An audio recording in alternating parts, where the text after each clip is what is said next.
But in the name of the gods, Bran, expostulated the wizard, take your vengeance in another way. Return to the Heather, mass your warriors, join with Cormac and his Gauls, and spread a sea of blood and flame the length of the Great Wall.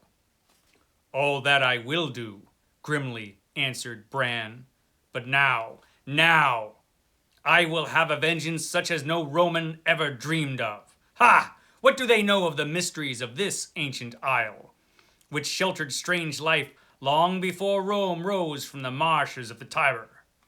Bran, there are weapons too foul to use, even against Rome. Bran barked short and sharp as a jackal. Ha! There are no weapons I would not use against Rome. My back is at the wall.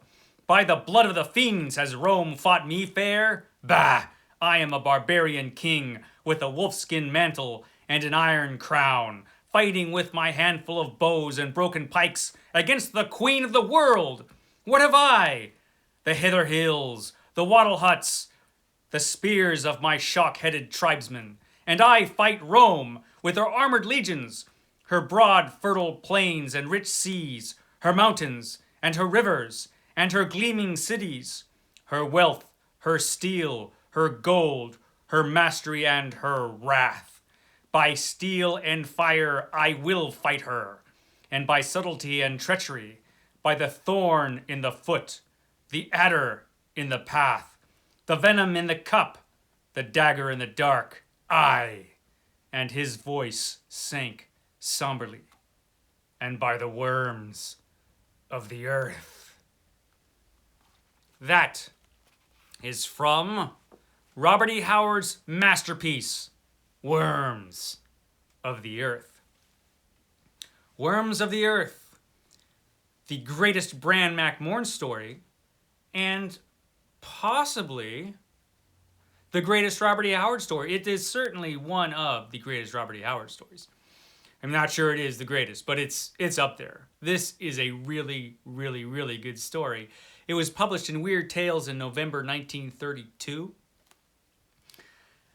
And then it was out of print for a long, long time, and until I don't know that it was republished until The Worms of the Earth paperback in the 70s. I could be wrong, but I think there was a pretty long gap when you couldn't get it. Well, that's not true. I think it was in one of the Arkham House volumes. That's right. It was in one of those. Skullface and Others, I believe it was in. But it was hard to get. It was rare. Now it's easy to read because it is in the public domain. So all you need is a computer and the internet or a phone, and you could read this story. Or you can get it in this really, really nice book. This is Bran MacMorn, The Last King. This has all of Robert E. Howard's Bran MacMorn stories and a lot of related stories that have to do with the Picts, Bran MacMorn's people. So in this story, Bran MacMorn, one of his people, one of the Picts, one of his citizens, has been crucified by the Roman governor Sulla in Britain. And Bran MacMorn actually saw this. He was in disguise. Nobody knew that he was Bran MacMorn, the king of the Picts. And he saw this crucifixion, and he couldn't do anything about it. And it enraged him. He wanted vengeance. And he's right. His back is up against the wall. He's outgunned by the Romans. I mean, they have a lot more people. They've got better technology. They've got better armor. They've got better everything the Romans do. And so it's a tough fight that Bran MacMorn has ahead of him to defend his Pictish nation against the invading Romans. And so at this point, he is so pissed off by what he's seen, by what he thinks is the unjust slaughter of his citizen, crucified, that he wants vengeance against this guy, Sulla. And man, he's gonna get it. But the way he decides to get it is just it's just terrifying. In this conversation that he's having with the old wizard Goner, the old wizard's like, man, don't do this. You don't know what you're doing. Because what Bran is proposing is to get the worms of the earth to attack the Romans. Now, the worms of the earth, these creatures that he's talking about, are just so foul. They were at one time people, but they were pretty creepy even when they were, and they were driven into exile by Bran's ancestors. And they eventually went to live underground. And after so long of living underneath the earth, they have become something other than human. They've become something else entirely. Something just grotesque and awful. And you get a real sense of just how awful these things are. And you first get that sense from the old wizard's reaction. He's like, man, no, you don't want to do this. Even against Rome, you don't want to do this. And Bran's like, don't tell me what I don't want to do. So out of anger and frustration and a bit of desperation, Bran makes some decisions that, well, let's just say he comes to regret. He makes some tough decisions in this story. First, he has to find these creatures, and then he has to find a way to get them to do what he wants them to do. Now, this is a shorter story, and I don't want to spoil too much of what happens. I will say that to initially find these worms of the earth, he has to find this witch woman who is the product of a human mother and one of these worms of the earth. She is the offspring of this unholy union. And so she's pretty creepy, this witch.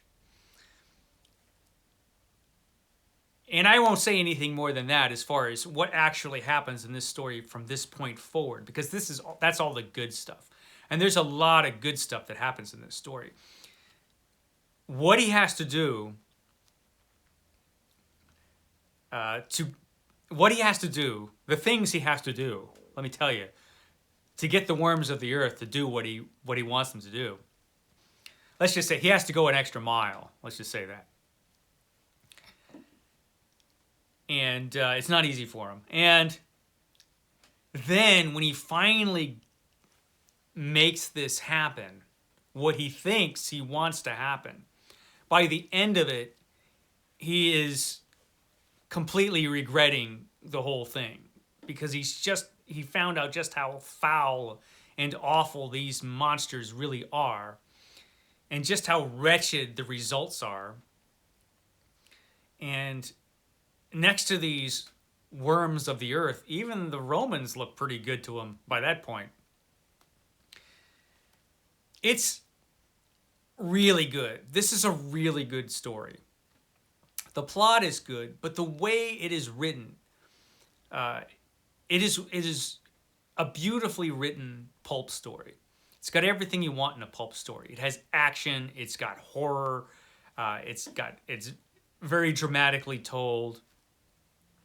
A wonderful sense of gloomy atmosphere. One of the creepiest stories that Robert E. Howard ever wrote. And again, just as in the last Bran McMorn story that we talked about, where Bran McMorn was such a great character in Kings of the Night, even more so in this story. Bran McMorn is just one of the most human and understandable heroes that Robert E. Howard created. And it's a real shame that he's in so few stories, because what a great character. I mean, he makes some terrible decisions, which he realizes are terrible decisions, but you understand the rage and the frustration and what pushes him to make these decisions. What pushes him and why he's willing to go just so far to do what he wants to do and to get revenge on Sulla and the Romans. And the way it all turns out, and just how horrible it turns out. And you also understand his regret, just at the ghastliness that ensues. You understand while he's like, oh man, okay, this was a bad idea. Trust me, this one is a great story, Worms of the Earth. By far the best story in this volume. Certainly one of the best stories he ever wrote. And I highly, highly recommend it. So that was your Robert E. Howard show for today. Don't think I have anything else I need to say about this story. Definitely check it out. I do highly recommend that if you can get this book, you get this book, because it's one of the best Robert E. Howard books you can get. Is Bran Mak Morn, The Last King. There's a bunch of rock solid stories in this. But if you just want to read this particular story, it should be easy to find. It's in the public domain. You should be able to find it, a free copy, pretty easily online. So well worth a read. And after you read it, if you didn't want to get this before then, you probably will want to get this afterwards, because this book's full of great, great stories. So that's all I have to say about this story at this time. I will catch you next week for the Robert E. Howard Show. Okay, guys, you have a great day.